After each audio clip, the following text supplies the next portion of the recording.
Good afternoon, everyone. You're listening to the CaMMVetsMedia Report on WVOX AM 1460 or around the world on WVOX.com. This is Jack Rochelle at 10:30, bringing you the tap hour and discussion of issues related to veterans and the active military. Now we're going to keep you right here. I'll give you a little update on what's happening in Ukraine. Russian forces have withdrawn from Ukraine's Kherson region west of the Dnipro River. Russian Defense Ministry said last week, one of the biggest setbacks for Moscow since the start of the war. Ukrainian troops have entered Kherson to the regional capital. Residents have fled Central Square waving Ukrainian flags. Kremlin spokesman Dmitry Peskov has insisted that the Kherson region, one of the four Ukrainian regions that Moscow claims have annexed, remains part of Russia. No, I say but Ukraine has made significant gains. Zelensky cautioned that forces will advance carefully in the warnings that Russian troops have mined the city and will continue to strike again against its from the river's bank in that area. Also, the Russian Navy still outnumbers and outguns the Ukrainians in the northern Black Sea. But despite that dominance in paper, the Russian Navy has is on its back foot after several successful attacks from Ukrainian forces. In fact, on October 29th, there was an attack on Sevastopol in which uncrewed surface vessels, or USVs, with unmanned aerial vehicles attacked Russia's Black Fleet, here to push them back further into their shelves of the naval bases. Both of their Admiral Grigorovich-class frigates, largest and most capable ships after the sinking of the Slava-class cruiser Moskva, have mostly been in port, but one of these Black Sea flagship, Admiral Larikov, is believed to have sustained some damage during the attack. 9 drones were used Sounds gnarly, but in the attack. Russia said the ships targeted on Saturday's attack were involved in the internationally brokered deal to allow grain exports from Ukraine ports, and hours later announced that it was suspending that in its participation in it. But the attack comes as Ukrainian troops have continued to make advances in Ukraine. Ken is here. Yes, good afternoon, everyone listening to CaMMVetsMedia here on WVOX. And interesting, what you said about the Ukraine city being liberated on Saturday. And just as Fox News reported, possibly 400 cases of war crimes have already been discovered. Committed by the Russians during their 8 months of occupation. We're going to have a special guest on the second half of the program, a former U.S. Marine and an attorney calling in, Bill Collins, on the second half of the program. He'll give his insight into that.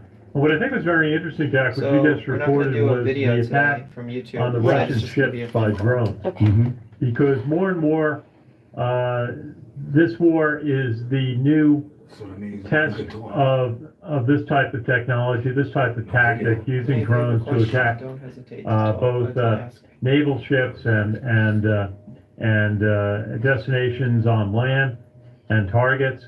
And that is a big change, and it's a lot of new technology. We heard about it when we were down at the Association of the U.S. Army Conference in October. The use of drones both to launch missiles and to be basically kamikazes, and all different sizes. I mean, there's all sorts of sizes, and there's concern about a swarm tactic. As you said, what was it, 9 drones attacked this Russian ship? Yes, 9, yeah. I mean, that's very hard to ward off. Indeed, and as I mentioned, Sevastopol has been the Russian Navy's main base in the war and the home of the bulk of the Black Sea Fleet, its headquarters and its flagship. While it's still the case, there is assets that have also shipped to Novorossiysk. This base, which has been expanded and improved in recent years, has been a hub for non-Black Sea Fleet warships, which were brought in as part of the building up for the invasion. The Black Sea Fleet's 4 improved Kilo-class submarines are increasingly seen there instead of in Sevastopol. And we've talked about those in the past. The submarines, the Russians have been using those to launch missiles into Ukraine. So, yeah, this is a big kind of win for Ukraine with that drone attack.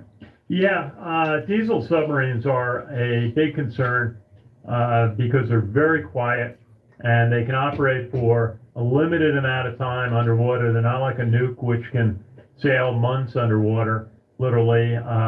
But in shallow water, it's kind of littoral combat. They're very effective and very concerning as far as what they can do against shipping. Ukrainians don't have a lot of naval forces. But the United States might put naval forces in the Black Sea, so it's putting a very difficult capability there with the diesel-class submarines that the Russians are operating. Absolutely, and the U.S. will buy 100,000 rounds of howitzer artillery from South Korean manufacturers to provide to Ukraine, a U.S. official said last week in a deal the two governments have been working on for some time. The agreement comes as Ukrainian leaders press for more weapons and aid to take advantage of a counteroffensive that is pushing Russian forces out of some areas that they had taken over earlier in the war. And it relieves concerns within the U.S. military, particularly the Army and the Marine Corps, who are worried about that persistent transfers of the Pentagon's howitzer ammunition to the Ukraine are eating up their stockpiles. Now, other defense officials confirmed the broad outlines of the contract that said it would help with the stockpile pressures, specifically involving the howitzer ammunition, which Ukrainian forces have been using at a high rate. Now, last week, a defense official briefing reporters said that Ukraine was burning through as many as 7,000 rounds of ammunition a day, while Russia was firing as much as 20,000 rounds daily. South Korea's defense ministry in a statement acknowledged ongoing talks over exporting an unspecified number of 155mm artillery shells to shore up diminishing U.S. inventories. But this agreement proves a sharp counterpoint to the U.S. accusations earlier in the month that North Korea was covertly shipping artillery to Russia. It's not immediately clear whether the deal opens up the possibility of South and North Korean artillery being fired against each other in Ukraine. But that's a big deal between the U.S. and the South Koreans. 100,000 rounds of howitzer artillery from South Korea headed to Ukraine. Yeah, the amount of artillery fire is immense. And what that does to where it's launched at is immense. The amount of damage, impact on civilians, perhaps impact on military targets. But that has been one of the questions that the Ukrainian forces have been pointing out, is that they were trying to run out of ammunition for their howitzers, some of which have been provided by the United States and other NATO partners. But then you get South Korea basically producing the rounds for Right, I had a Ukraine. big sneeze before, It's kind of, right? it's sort of, I don't know if it balances, but it kind of goes into what's been a critique of North Korea providing armaments to the Russians. So it's sort of like more players getting involved. But obviously, when I was at the Association U.S. Army conference, they specifically said that they are monitoring the U.S. stockpiles, and what's being given to the Ukrainians is not impacting to any significant degree the U.S. stockpiles. So we'll see.